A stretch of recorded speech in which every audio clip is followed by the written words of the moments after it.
Bismillahirrahmanirrahim. Assalamualaikum warahmatullahi wabarakatuh. Alhamdulillah.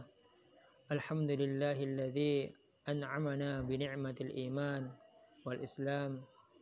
Walhamdulillahilladzi ila azza wa jalla azizul sultan alladzi khalaqas samawati wal ard. Asyhadu an la ilaha illallah wa asyhadu anna Muhammadan abduhu wa rasuluh. La nabiyya ba'da amma ba'd.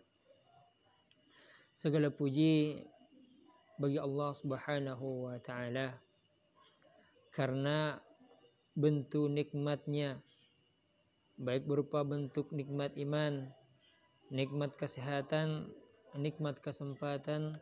Alhamdulillah pada malam hari ini kita masih sempat bertatap ruah di tempat yang penuh barakah ini. Salawat dan taslim malah kita curahkan kepada Nabi yang telah memperjuangkan Islam, Nabi yang rela mengorbankan hartanya, Nabi yang rela mengorbankan sahabat-sahabatnya demi tegaknya yang namanya kalimat tauhid di muka bumi ini. Dialah Nabi sang penyontoh dan yang paling patut dicontoh, bahkan disebut sebagai qudwatul hasanah, sebaik-baik contoh di umat manusia, yaitu Nabi kita yang tercinta, Nabi Muhammad sallallahu alaihi wasallam. Akhi wa ukhti fillah, alhamdulillah wa syukrillah, pada saat ini kita telah memasuki penghujung di bulan Ramadan ini. Maka timbul satu pertanyaan, bagaimana pelaksanaan amal-amal ibadah kita di ujung penghujung malam-malam Ramadan ini? Apakah amalan-amalan ibadah kita berkurang atau kita tingkatkan? Maka pertanyaan-pertanyaan seperti ini harus kita tenangkan di dalam hati supaya bisa menjadi bahan introspeksi diri untuk senantiasa mengerjakan amalan-amalan soleh di bulan Ramadan ini. Akhi wa ukhti fillah, di dalam melaksanakan amal-amalan ibadah puasa perlu kita ketahui pelaksanaan ibadah puasa itu bukan merupakan budaya, akan tetapi merupakan perintah dari Allah Subhanahu wa taala dan merupakan kewajiban kita melaksanakannya sebagai umat Islam. Karena banyak di antara kita melaksanakan amalan ibadah puasa menganggap bahwa itu merupakan sebuah budaya, dan ini merupakan suatu pemikiran yang salah. Banyak saudara-saudara kita melaksanakan amalan ibadah puasa, memakai jilbab, akan tetapi tingkah laku serta akhlaknya tidak sesuai dengan maksud terkandung di dalam puasa itu sendiri. Kalau saya berikan perumpamaan, puasa itu sama sepertinya sholat. Jadi di dalam sholat banyak saudara kita menganggap bahwa sholat itu hanya merupakan kewajiban dan bentuk gerakan tubuh. Sebenarnya inti dari sholat itu adalah meninggalkan segala perbuatan buruk dan mungkar. Sebagaimana firman Allah Subhanahu wa taala dalam Al-Qur'an yang berbunyi, "Innas sholata tanha 'anil fahsya'i wal munkar." Kata Allah yang artinya sesungguhnya salat itu tanha 'anil fahsya'i wal munkar, yaitu untuk mencegah dari perbuatan buruk, keji dan mungkar.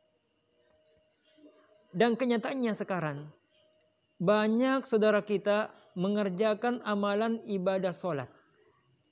Mereka rajin sholat, akan tetapi di samping itu mereka juga rajin mengunjing, rajin menggibah saudara-saudaranya, rajin menghina saudaranya.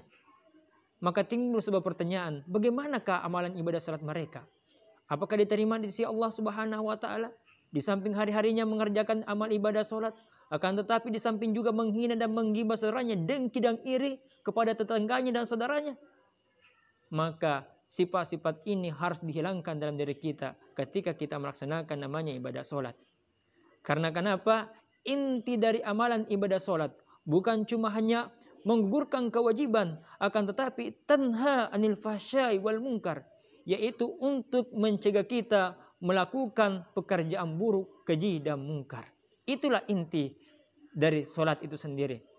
Dan saya kaitkan dengan amalan ibadah puasa. Jadi inti dari amalan ibadah puasa itu adalah apa? Menjaga hati. Supaya apa? Supaya tidak sombong, supaya tidak dengki. Apa kata Rasulullah SAW? Sungguh merugilah orang-orang yang mendapatkan bulan Ramadan, akan tetapi dosa-dosanya tidak diampuni oleh Allah Subhanahu wa taala. Nauzubillah min zalik. Akhi wa ukhti fillah. Mudah-mudahan kita bukan termasuk orang-orang yang mendapatkan bulan Ramadan, bulan penuh pengampunan, bulan yang mana dosa-dosa kita yang lalu diampuni oleh Allah ketika kita mengerjakan amalan-amalan ibadah. Akan tetapi dengan satu syarat. Dengan gimana? Dengan pengampunan, betul-betul bertobat kepada Allah. Jangan sampai kita hanya tobat abal-abalan. Hari ini kita tobat, besoknya mengerjakan lagi perbuatan-perbuatan buruk. Akhi wa ukhti fillah. Jadi inti dari amalan ibadah puasa itu ialah menjaga hati kita supaya apa? Supaya tidak menggibah, tidak mengunjing saudara-saudara kita. Karena kenapa? Kata Rasulullah, begitu banyak orang melaksanakan ibadah puasa, akan tetapi mereka tidak mendapatkan pahala baginya. Mereka hanya mendapatkan rasa lapar dan haus. Maka timbul sebuah pertanyaan, apakah kita telah melaksanakan ibadah puasa sesungguhnya? Maka hal-hal pertanyaan seperti ini harus kita tanamkan di dalam hati. Akhi wa ukhti fillah. Jadi inti dari amalan ibadah puasa ini yaitu segala bentuk aspek yang ada dalam tubuh kita, pemikiran kita, tingkah laku kita, semuanya harus puasa terhadap Allah Subhanahu wa taala.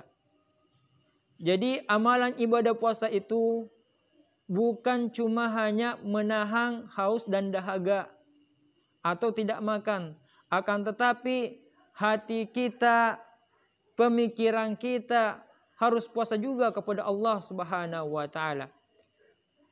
Karena banyak juga saudara kita melaksanakan amalan ibadah puasa, akan tetapi di samping itu suka juga menggibah. Salah satu contohnya, terkadang saudara kita tetangganya membeli mobil, tetangganya membeli kulkas, dia yang kedinginan. Sibuk menggibah, dia mengambil uang dari mana membeli mobil, sibuk menceritakan keburukan-keburukan saudaranya, padahal dia sedang melaksanakan amalan ibadah puasa. Nauzubillah min zalik. Akhi wa ukhti fillah, mudah-mudahan kita tidak termasuk orang-orang yang seperti ini, melaksanakan amalan ibadah puasa akan tetapi hati dan pemikiran kita tidak puasa kepada Allah Subhanahu wa taala. Akhi wa ukhti fillah, maka daripada itu marilah kita mengerjakan amalan ibadah puasa sebenar-benarnya.